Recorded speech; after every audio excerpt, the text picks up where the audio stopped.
l'apport du Sénégal ici aujourd'hui? Bonsoir d'abord, merci. Merci de votre présence dans le stand de Inasen. Certes, nous sommes une société sénégalaise, mais nous représentons uniquement la société Inasen. Nous ne sommes pas représentatifs de tout ce que le Sénégal comporte effectivement comme opérateur, comme présence dans le salon. Qu'est-ce que le Sénégal apporte? Je dirais qu'est-ce que Inasen, industrie alimentaire sénégalaise, apporte. Nous apportons un savoir-faire, un certain savoir-faire africain.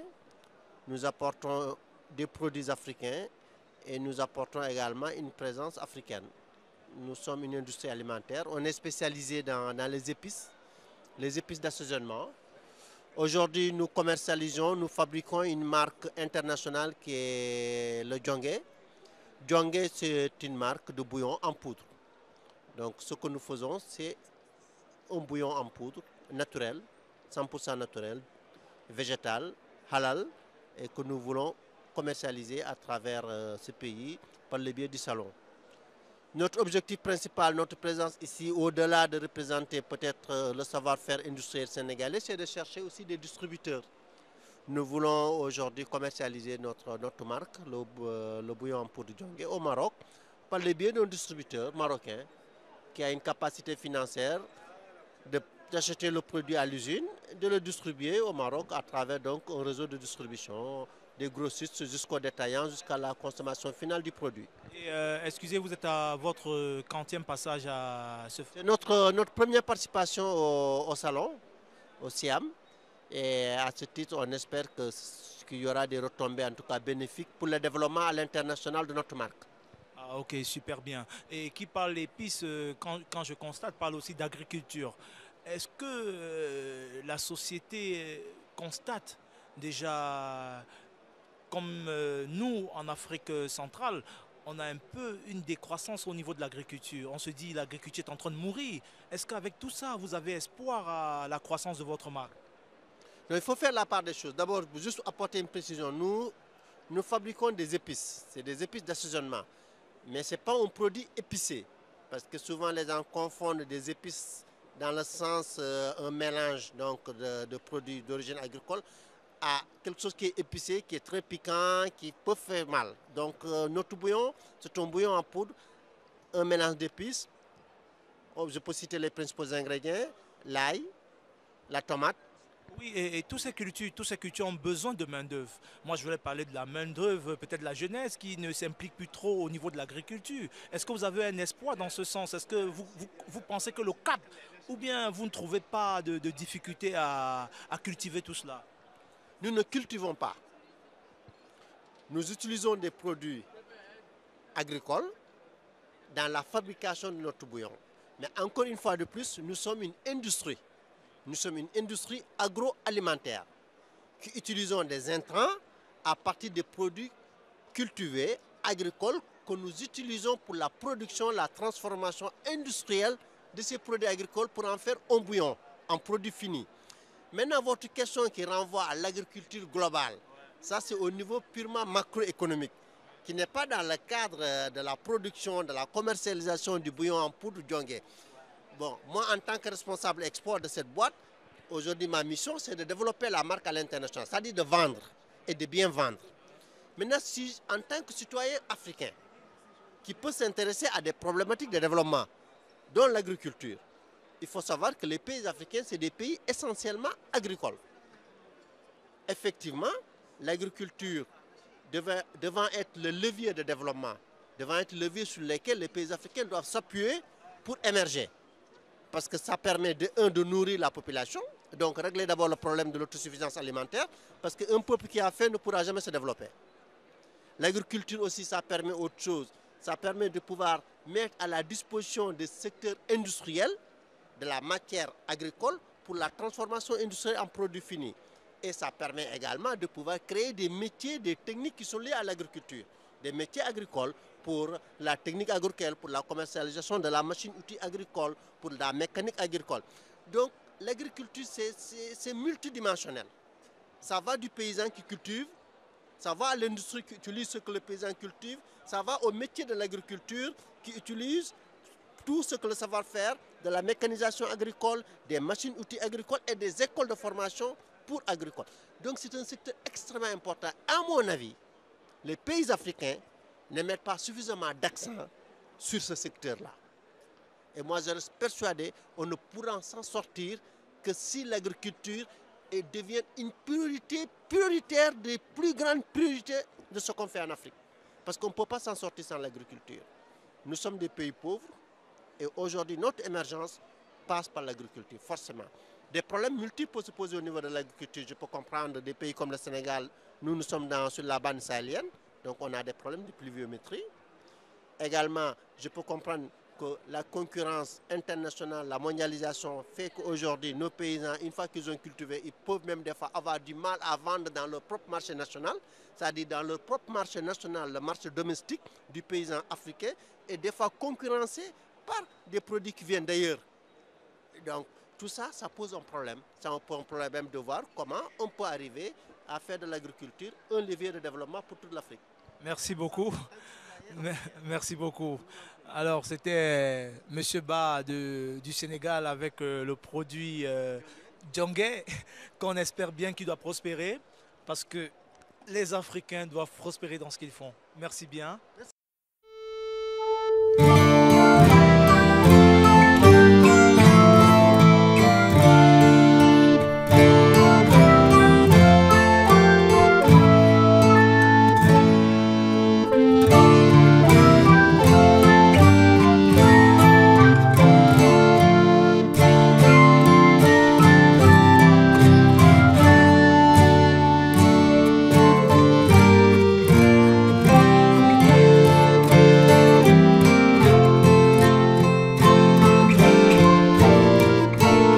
Comme ça au Niger et nous sommes chez Sarkin et je retrouve deux jeunes ambitieux. Alors bonsoir. Bonsoir. Bonsoir monsieur. On constate là, c'est quoi comme produit? Ça c'est l'oignon séché. Ah, l'oignon séché. Mais l'oignon séché, moi j'ai jamais consommé de l'oignon séché. Quelles sont les vertus de l'oignon séché? C'est naturel, ça n'a rien de... C'est comme l'autre oignon, donc c'est juste séché. C'est naturel, c'est pour éviter que ça se gâte. Par contre, là, l'autre, si vous le payez et que vous le gardez, ça va, pendant un moment, ça peut se gâter. Alors, et vous venez bien du Niger, on constate. Et fait dans l'oignon avec le Maroc, c'est pas par une concurrence, vous pensez que ça peut marcher? Bon, c'est juste que le Maroc ne fait pas l'oignon séché. Par exemple, on a l'oignon séché, ça c'est la confiture d'oignon. Et ça c'est la poudre d'oignon. On fait aussi du semoule d'oignon.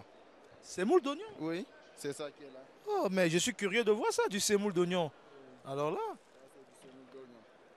oh, et ça se consomme comme épice ou bien comme du couscous? Oui, c'est comme épice. Ah, mais super. Alors, beaucoup de courage et que les choses marchent pour vous. Merci le Niger. Merci. Le monsieur, vous êtes... Moi, je suis étudiant. Ah, étudiant et dans quel domaine, s'il vous plaît? Étudiant en agronomie à l'École nationale d'agriculture de Meknes. Je suis ici à ma dernière année, j'ai fait déjà 5 ans. Je me suis spécialisé en ingénierie de développement agricole parce que le problème de l'Afrique et du Niger en général, c'est l'agriculture. Et je suis ici pour apprendre les techniques modernes en matière de développement agricole susceptibles d'améliorer la production agricole dans mon pays et au-delà, toute la région. Et je tiens aussi à saluer le cadre de cette coopération qui s'inscrit dans la coopération sud-sud agricole, qui est vraiment une très belle chose à promouvoir parce qu'elle est d'une part gagnant-gagnant et d'autre part elle s'attaque à des intérêts communs et stratégiques pour les différents pays. C'est une coopération à promouvoir. Je vous remercie. Ah, merci beaucoup. Et j'aimerais bien poser quelques questions. En tant qu'étudiant, est-ce que vous avez souvent des débats sur les problèmes que trouve l'Afrique? Parce que dans le domaine agricole, on se trouve un peu... Oui. Les principaux débats en tant qu'étudiant et principalement en tant qu'étudiant en agronomie tournent autour des techniques de production, les différents problèmes que le continent et nos pays différents et nos pays respectifs rencontrent dans le domaine agricole en vue de trouver des solutions susceptibles de pallier à ces problèmes. Notamment, il y a différentes techniques qu'on apprend ici en tant qu'agronome. De par notre formation, je pense qu'on est bien outillé. Tout ce qu'on espère, c'est qu'une fois au pays, on trouve les structures adéquates, d'où l'appel que j'ai à lancer à l'endroit de nos décideurs politiques de créer les conditions pour que les jeunes Africains qui étudient ici au Maroc, une fois leur formation finie, qu'ils puissent rentrer au pays, mettre à leur disposition le savoir-faire dont ils ont bénéficié durant cette période. Ouais, merci. Alors, Hassan, là, on va se déplacer ailleurs parce qu'apparemment, il y a beaucoup de gens et on remercie le Niger.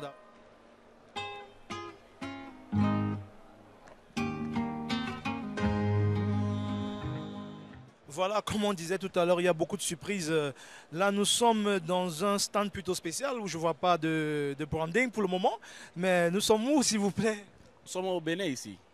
Oui, le stand du Bénin. Vous êtes du mot? Non, il se ressemble seulement. Ils se ressemblent seulement. Mais là, je vois des produits, c'est des produits produits au Bénin. Allô? Salam alaikum. Alaikum salam. Vous trouvez votre compte ici? Oui, d'abord, j'ai cherché depuis le matin le stand de Bénin. J'ai acheté en 2013 l'acajou. Je l'ai apprécié, je l'ai aimé. Et c'est la raison pour laquelle je suis là, pour acheter encore une fois. Ah, mais ben, nous sommes très contents d'entendre ça. Alors des gens trouvent aussi leur plaisir par ici. Alors beaucoup de courage, nous sommes juste de passage et on voulait montrer aussi aux gens. Ciao, ciao. Le Bénin est venu avec 2 produits phares. Il y a l'ananas séché et l'ananas du Bénin est naturellement bio et l'ananas du Bénin est le plus sucré au monde. Et ensuite, vous pouvez vous renseigner, la noix de cajou du Bénin est de qualité supérieure, classée 3e sur le plan mondial. Alors, depuis 3 ans, nous sommes présents ici sur le Siam et nous pensons que c'est une plateforme assez indiquée sur le plan international pour faire la promotion des produits Made in Bénin. C'est pour cela que nous sommes toujours là et nous pensons que nous serons toujours là tant que le Siam sera bien organisé comme ça. Et dans ce partenariat et cette collaboration, vous, depuis 3 ans, est-ce que vous avez eu quelque chose de plus?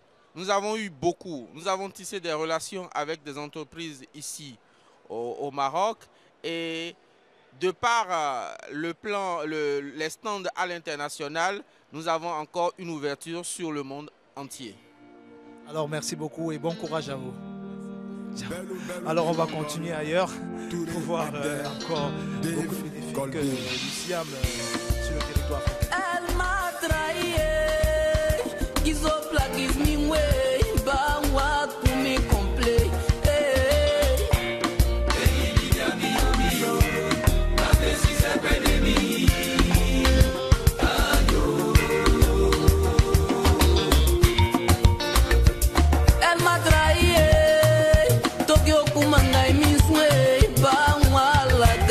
Ça continue comme ça, il y a des gens qui veulent bien découvrir ce qui vient des subsahariens. On a besoin d'élargir les horizons et nous sommes maintenant dans le stand de la Côte d'Ivoire, madame. Apparemment le billet a augmenté. Mais quand le billet augmente, la marchandise augmente. Mais est-ce que l'avion, le roi avait visité la Côte d'Ivoire. Mais en fait, c'est quelque chose. Mais moi, je suis entré vivement dans le sujet. Et puis, il y a un problème de billet d'avion qui a augmenté. Moi-même, pour venir ici, j'ai dépensé 1 400 000 dirhams pour mon billet. Pour quitter du Cameroun à ici. Alors, faire un peu la promotion du subsaharien aux côtés du Maghreb. Donc, un peu de promotion pour vous, faire connaître nos produits dans un salon international pareil. Est-ce que ce salon, c'est la 40e participation? Nous sommes à la 5e participation. Et vous faites dans quel produit essentiel? Nous avons la ticket, comme nous sommes ivoiriens. C'est une entreprise ivoirienne, Dora SA. Nous avons la ticket. Comme en Côte d'Ivoire, on consomme beaucoup la ticket. On cultive aussi beaucoup le manioc. Donc nous venons ici pour chercher un marché avec les Marocains. Parce qu'ils sont toujours focalisés sur leur couscous, les couscous de blé. Nous aussi, on a notre couscous à nous, qui est la tubercule du manioc. Ils ne connaissent pas assez le manioc. Donc on a le manioc à les présenter qui est fait en atiké. Nous transformons en atiké. Donc il y a l'atiké ivoirien qui est là. Nous avons aussi, en dehors de l'atiké, nous avons du beurre de karité qui est produit dans le nord de la Côte d'Ivoire. Précisément à Korogo Ferke, on a du beurre de karité. Donc nous venons chercher encore des marchés encore sur le Maroc pour le beurre de karité. Ok, et à votre troisième participation, c'est bien ça. Est-ce que vous êtes assez satisfait Du quoi? Du projet, de l'échange? Nous ne sommes pas tout à fait satisfaits de l'échange. Parce que quand on vient au Maroc, on rencontre assez de difficultés. Beaucoup de difficultés. On a les marchandises qui sont saisies. Alors que nous avons les invitations pour venir au Siam, pour venir participer au Siam.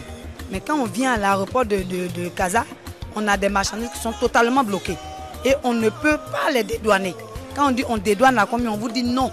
On ne veut pas que votre produit rentre sur le territoire marocain. Donc ça, vraiment, on est dépassé par ça. Si le roi peut faire quelque chose, qu'il fasse ça pour nous. Ou bien qu'on ne nous invite pas au salon de l'agriculture du Maroc. Parce que c'est difficile. Voilà. Et puis après le salon, on n'a pas de retour. Quand on vient comme ça, on vient chercher des marchés. Mais après le salon, il n'y a pas de retour, il n'y a pas de suite. Personne ne fait des commandes. C'est quand on vient au salon, il faut venir vendre, il faut venir leur donner. Mais au retour, quand on les contacte par mail, personne ne veut faire des commandes pour qu'on puisse faire venir nos produits.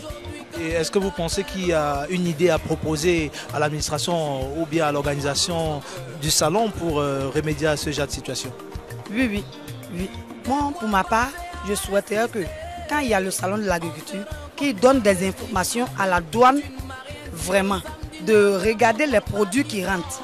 Les produits, ils ont les certificats bio, qu'on nous laisse venir vendre nos produits, venir présenter nos produits, venir chercher nos marchés.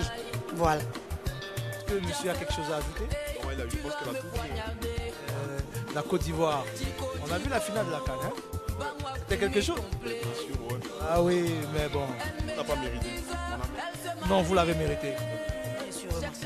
Ah, mais c'est clair. Pour avoir fait engrais Cocody, j'ai habité le 22e. Pendant 2 ans. Mais malheureusement, le Gwangwa nous a fait quitter. Mais bon, voilà. Abidjan? Vous êtes revenu tout dernièrement? Pas encore. Non, mais Abidjan, il y a une chose qui me manque à Abidjan, c'est vraiment la tiki. En tout cas, et ça coûte combien un paquet comme ça? 25 dirhams. Alors, les Africains qui nous vendent de la ticket dans les points chers, vous avez compris le prix ici au salon international, c'est 25 dirhams, en plus c'est à l'international. Hein. Voilà, donc il faut arranger les prix là. Laissez-nous même parquer à 10 dirhams maintenant. Ok, bon, merci beaucoup. Ok. Alors, Hassan, on continue. Hein. Chers auditeurs, on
allez en Europe, il y a des programmes qui sont développés. Je pense que la plupart des pays le font. Peut-être qu'il faut mieux vulgariser ces programmes-là et se rapprocher encore plus des jeunes pour les encourager et mettre à leur disposition.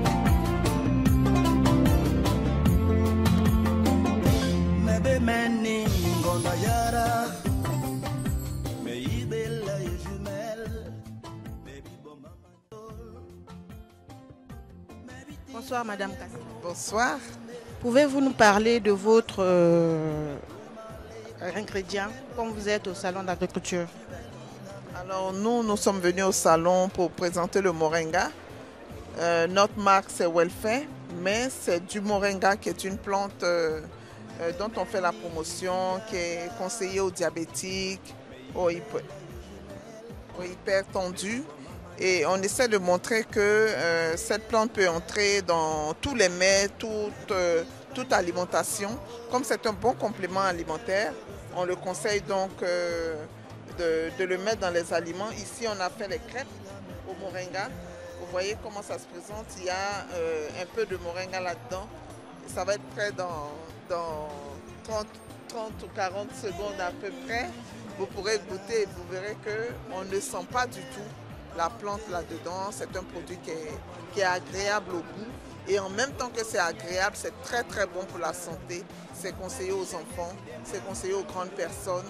Et comme j'ai dit, ceux qui sont hyper tendus, en le consommant, ils peuvent améliorer la tension artérielle et se porter vraiment très très bien. Et est-ce que la feuille de moulenga, est-ce qu'on peut mettre dans le repas comme du poulet, du poisson, comme les épices? Et ça soigne aussi. Et ça soigne aussi. Donc le fait de le consommer vous permet d'être en très bonne santé. On conseille de le manger, d'introduire cela dans tout ce que vous mangez, dans les sauces, dans le riz, dans le couscous, comme je vous ai dit, dans la crêpe. Vous allez la goûter tout à l'heure, c'est déjà prêt. Et vous verrez que ça n'a pas de goût du tout. On a le goût initial de l'aliment qu'on veut consommer. Ok, Madame Kassi, à part la feuille de moulenga, vous avez quoi comme ingrédient à la cuisine? C'est la poudre. Ici, on est venu également avec les graines de moringa. Avec les graines, c'est les graines qui sont là, c'est de petites, c'est comme des amandes et sa consommation régulière permet c'est un bon laxatif. Donc ça permet de bien éliminer et de se porter très très bien. Et vous La crêpe est déjà prête. D'accord, donc on va goûter tout à l'heure. Bon, vous avez seulement la feuille de moulenga. Vous êtes venu seulement pour la feuille de moulenga. La poudre et puis les graines. D'accord, je vois. Merci madame. Vous verrez que vous ne sentirez pas du tout le rajout d'un produit. Je peux pas rater ces crêpes là parce que vous avez oui, c'est très bon aussi. Vous pouvez confirmer que c'est très bon. On ne sent rien du tout, mais au contraire, ça vous fait du bien, ça vous donne une santé parfaite. Par contre, apparemment, ça manque du piment. Hein? Merci. Merci beaucoup.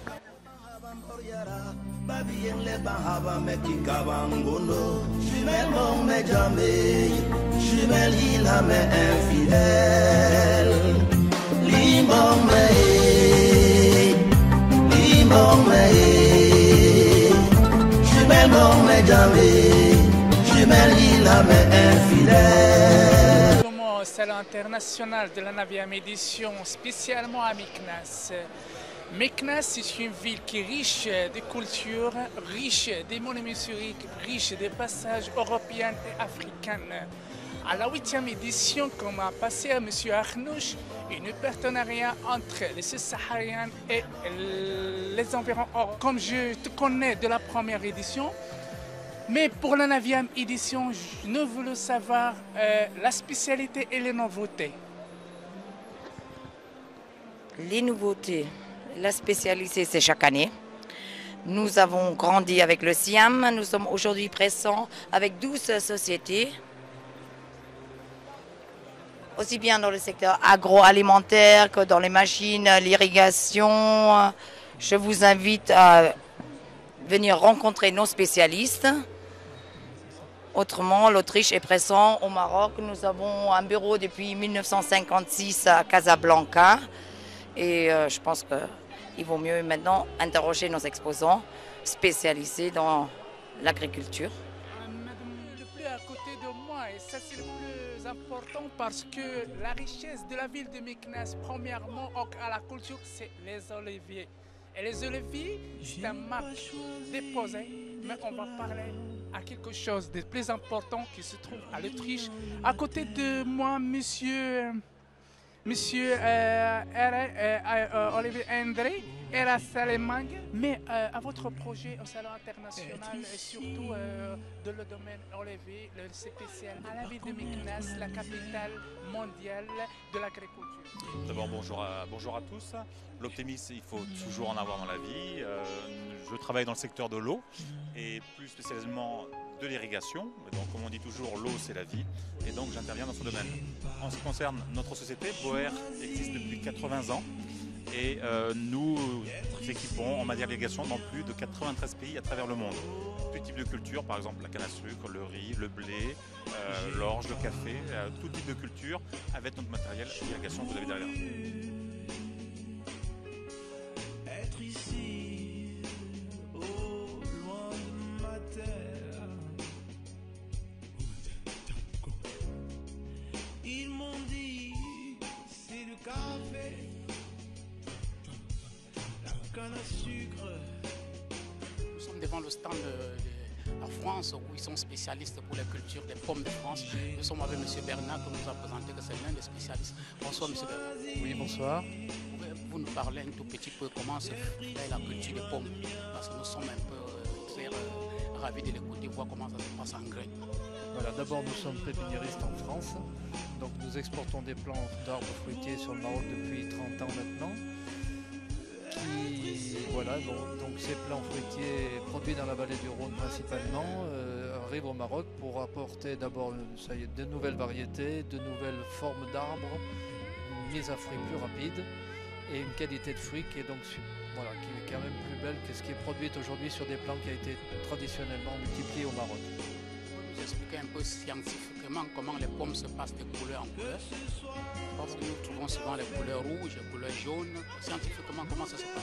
Ben, scientifiquement, voilà, à l'origine, c'est une espèce, c'est une sélection variétale qui est faite. Après, bon, vous avez des lignées de variétés qui sont rouges à l'origine et qui, après, soit par des hybridations de variétés, on arrive à faire des pommes plus ou moins colorées. Voilà. Bon, aujourd'hui, le client consommateur réclame de plus en plus des pommes colorées, de plus en plus des pommes rouges. Bon. Je ne dirais pas que c'est au détriment de la qualité gustative, mais après il reste derrière c'est ça, pour le ramassage de fruits, quand une pomme est rouge, on ne sait jamais quand décaler voilà, le ramassage. C'est la 40e édition que vous participez déjà? Oui, on est présent depuis la création du forum. Hein. Voilà, alors moi je suis présent sur le Maroc que depuis quelques années, puisque je suis plutôt pour conseiller les arboriculteurs marocains. Mais notre représentant au Maroc est présent depuis le début de la création du forum. Nous trouvons le nom là, c'est Story Innoret. C'est une variété éditée par les pépiniéristes français qui est issu d'un programme de recherche de l'INRA. Dans votre système Story Innoret, est-ce que vous avez pensé faire l'introduction en anglais? Voilà, alors après, les espèces fruitières qui se cultivent en Europe, en France actuellement, ont des difficultés et on ne peut pas descendre très bas parce qu'on parle de cours de repos hivernal, c'est ça, le repos hivernal qui se compte en heures de repos de l'arbre fruitier. Et dans des zones, plus on descend près de l'équateur, je dirais, plus il y a des espèces qui ne peuvent pas s'adapter. Hein. Voilà, comme la banane ne peut pas se produire chez nous. Voilà. Là, dans les zones du Maroc, les espèces, dans cette zone de Meknès, toutes les espèces produites en France s'adaptent. Mais quand on est dans la zone de Marrakech, on commence à avoir les difficultés de production des arbres fruitiers. Parce qu'il y a ce court repos hivernal, ce qu'on appelle. L'arbre a besoin de se reposer l'hiver. Et voilà, plus on descend vers le sud, plus c'est compliqué. Voilà, mais qu'on essaye d'introduire dans des zones jusqu'au Maroc aujourd'hui. On est présent en Algérie aussi, mais voilà, il y a des limites climatiques qui font qu'on ne peut pas aller plus bas. Merci M. Bernard d'avoir accepté notre interview. Voilà, à votre service, je dirais, mais bon, je crois qu'au Cameroun, ça va être compliqué de mettre d'introduire.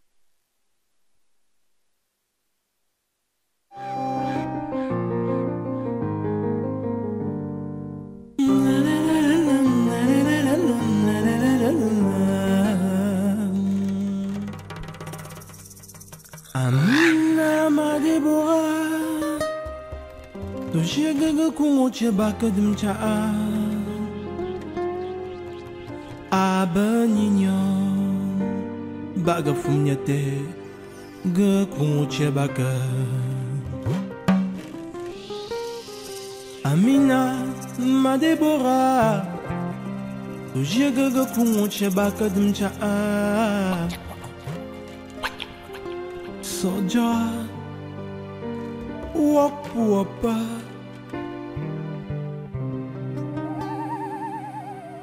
Amina ma Deborah, tuje gaga kumoche baka dimcha abaninya baga fumnyete